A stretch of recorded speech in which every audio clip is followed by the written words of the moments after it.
हाँ, पर हम में से सभी लोग ऐसे हैं जो अपने घर गृहस्थी को चलाने के लिए छोटे-बड़े जॉब और कोई नौकरी वगैरह करते हैं। लेकिन बहुत सारी नौकरी ऐसी होती है, जो बहुत ही ज़्यादा खतरनाक होती है और अपने पेशे के लिहाज से लेकर बहुत ही ज़्यादा हार्ड होती है।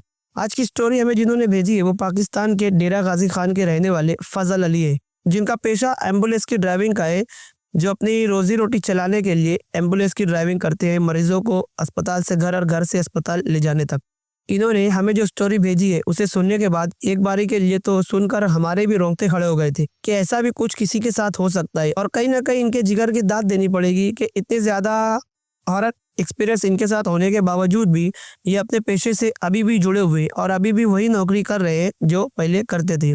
इनके बताने के मुताबिक कि इनके रिलेटिव में किसी कज़न की मैरिज थी और इन्हें अपनी ड्यूटी पूरी करके उस मैरिज में शामिल होना था।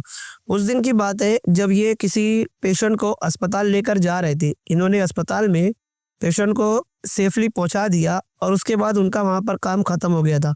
इनके बताने के मुताबिक के शाम के कुछ 4 या साढ़े 4 बज रहे थे। इनकी प्लानिंग कुछ इस तरीके की थी कि अब सीधे घर जाकर फ्रेश वगैरह होकर मैरिज हॉल में सीधे पहुंच जाऊंगा। जब इन्होंने उस पेशेंट को हॉस्पिटल में ड्रॉप किया, सेफली ड्रॉप किया, उसके बाद ये अपना पूरा काम खत्म करने के बाद अपनी हैंड वॉच पर देखते हैं तो दंग रह जाते हैं कि 4:30 बज गए।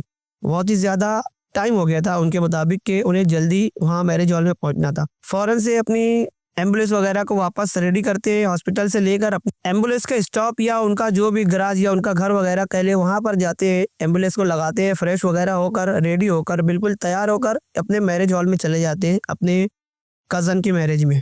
वहाँ पर कुछ मगरिब की अजान के बाद शायद से उनका निकाह वगैरह की रस्म थी। ये कहते हैं कि निकाह हो जाने के बाद हम लोग वहीं पर तैयारी में थे कि अब कुछ ही देर के बाद जितने भी गेस्ट आए हुए थे दूर दराज के, उन्हें खाने वगैरह का इंतजाम हमें और इनके सारे रिलेटिव को मिलकर करना था। ये उसी काम में लगे थे और अचानक उन्हें अपने मोबाइल फोन पर कॉल आता है, उनके किसी रिलेटिव या उनके किसी अस्पताल के कुलीग का कॉल आता है और उस वक्त रात के 8 बजकर कुछ ऊपर हो चुके थे और उन्हें एक कॉल आता है कि उस अस्पताल से करीब 300 से 320-25 किलोमीटर दूर कोई डिस्टेंस थी, वहां पर इस डेड बॉडी को लेकर जाना था। ये उन्हें कहते हैं कि मेरे घर पे मैरिज है तो मैं नहीं आ सकता। लेकिन सामने वाले पर्सन जिन्होंने इन्हें कॉल किया था वो कहते हैं कि हमने बहुत सारी जगह ट्राई किया और भी कोई इस वक्त ड्राइवर है नहीं, और देखिए कि मामला है किसी की मौत का, तो आपको इस बारे में थोड़ा सा सोचना चाहिए। मैंने अपने फैमिली वालों से बात की, उन्होंने कहा कि जा, तेरा काम पहले ज़रूरी है तो वो कर करा। मैं वापस घर आता हूँ, अपने काम के कपड़े पहनता हूँ, अपनी जो वर्दी वगैरह थी उनकी एक सिंपल सी वर्दी थी वो पहनकर वो निकल जाते उस हॉस्पिटल। ये बताते हैं भाई जब मैं हॉस्पिटल पहुंचा तो अक्सर ऐसा होता था कि जब भी कोई डेड बॉडी कहीं पर ड्रॉप करना था उनके रिलेटिव के यहाँ जहाँ पर मौत होती थी, उन घर में अगर डेड बॉडी पहुंचाना होता था, जो मरहूमीन थे, जो यानी कि जिनके यहाँ पर मौत हुई है, उनके कोई ना कोई घर वाले वहाँ पर हमारे साथ एम्बुलेंस में जाने के लिए मौजूद होते थे और मेरे साथ भी हॉस्पिटल का एक बंदा रहता था जिससे 1 से 2 हो जाए तो कंपनी मिलती थी। लेकिन जब मैं वहाँ पहुँचा तो मुझे पता लगा कि उस वक्त वहाँ पर कोई भी मौजूद नहीं है और वो डेड बॉडी मुझे ही 3 से 4 घंटे के सफ़र में वो डेड बॉडी मुझे अकेले ही लेकर जानी है।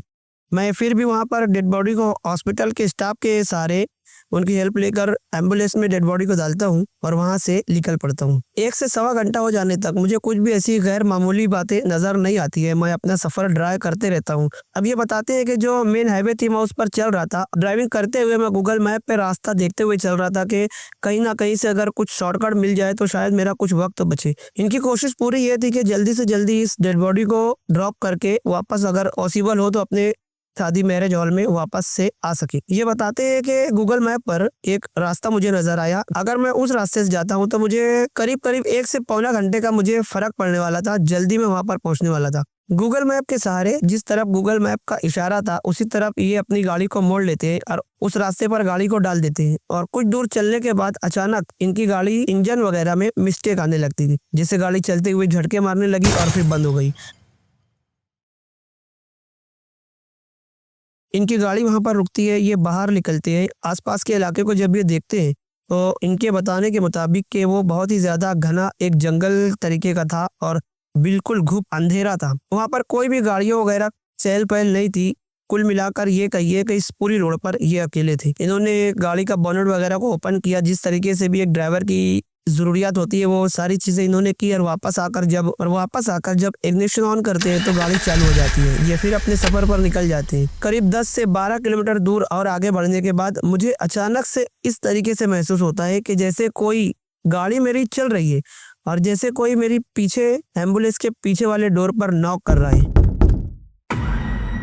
अब मैं ये सुनते ही दंग रह जाता हूँ कि आखिर गाड़ी चलते हुए कौन पीछे से नॉक कर सकता, क्योंकि मैं तो उस गाड़ी में अकेला था और चारों तरफ वहां पर कोई भी मुझे रास्ते में नजर नहीं आया था जो किसी ने भी नॉक किया हो। फिर भी मैं गाड़ी को और तेज बढ़ा लेता हूँ, लेकिन रास्ता इस कदर खराब था कि गाड़ी ज्यादा तेज चलाने की पॉसिबिलिटी नहीं थी। लेकिन कुछ दूर जाने के बाद मेरी गाड़ी अचानक से बंद होने की कगार पर आई, और इस बार गाड़ी में अजीब तरीके से झटके लगते हुए, जैसे गियर फंस रहा हो और झटका गाड़ी में लगते हुए गाड़ी बंद हुई। अब इसे क्या हो गया? और फिर उसी वक्त मुझे एम्बुलेंस के अंदर से आवाज आई जैसे स्ट्रेचर पे कोई लेटा हुआ इंसान उठा हो।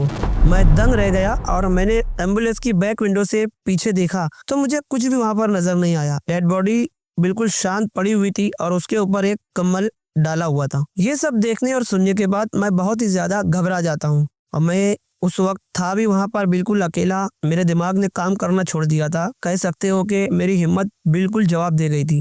लेकिन एम्बुलेंस का मेरा काफी ज्यादा सालों का एक्सपीरियंस था, जिसके चलते मैं वहां पर रुका था। लेकिन कुछ ना कुछ तो भी मुझे लग रहा था कि शायद यहाँ पर कुछ अनहोनी है।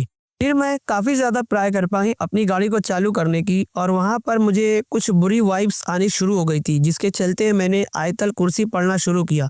और लकीली मैंने जैसे ही आयतल कुर्सी शुरू की, अचानक से गाड़ी मेरी चालू हो गई। मेरी गाड़ी जैसे ही चालू होती है तो मैंने आओ देखा ना था गाड़ी को इस तरीके से भगाया कि बस अब तो मुझे जहां पर ये डेड बॉडी पहुंचानी है मुझे वहां पर जाकर ही दम लेना है। मैंने बहुत ही ज्यादा ओवर स्पीड में गाड़ी को दौड़ा दिया।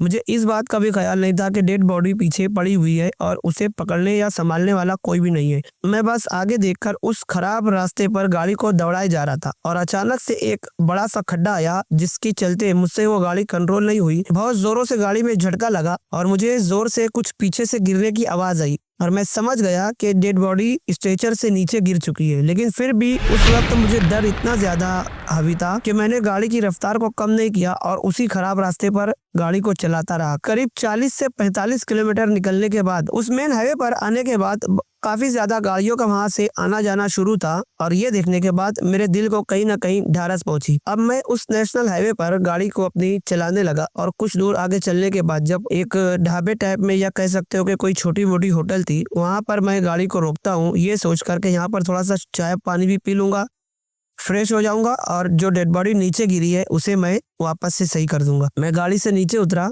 मुझे उस वक्त बहुत ही ज्यादा घबराहट थी, इसलिए मैं पहले सीधे गया उस होटल में, फ्रेश वगैरह हुआ चाय पानी करके।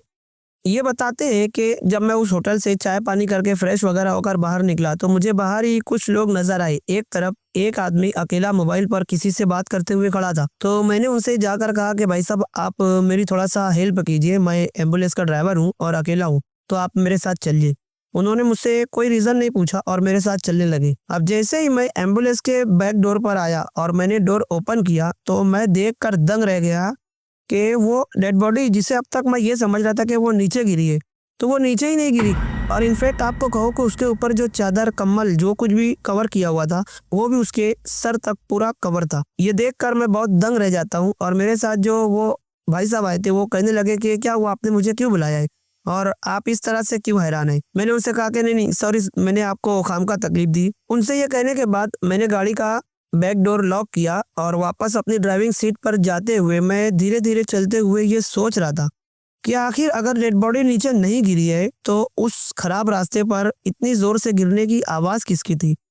वो आवाज बिल्कुल इस तरीके की थी कि स्ट्रेचर पे से कोई तो भी नीचे गिरा है, और वो गिरने वाला, और उसके ज्यादा वजन होने की वजह से मुझे ड्राइविंग सीट तक कुछ महसूस हुआ था। लेकिन अब जब मैं देखता हूँ तो यहाँ पर डेड बॉडी बिल्कुल शांत है। अब ये सारे वाकयात होने के बाद मुझे बहुत ही ज्यादा डर लग रही थी। मैंने गाड़ी चालू की और अपने सफर को कंटिन्यू किया, और चलते ही मैंने मोबाइल में आयतल कुर्सी लगाकर हेडफोन लगाकर अपने कानों में लगा लिया और फिर गाड़ी को फुल स्पीड पर भगाने लगा, क्योंकि वो रास्ता था भी एक नए तरीके से बना हुआ नेशनल हाईवे था। कुछ वक्त चलने के बाद मुझे उन रिलेटिव जिनकी ये डेड बॉडी थी वहां से फोन आता है उनके कोई रिलेटिव थे, वो कुछ एक जगह पर एम्बुलेंस आने का वेट कर रहे थे।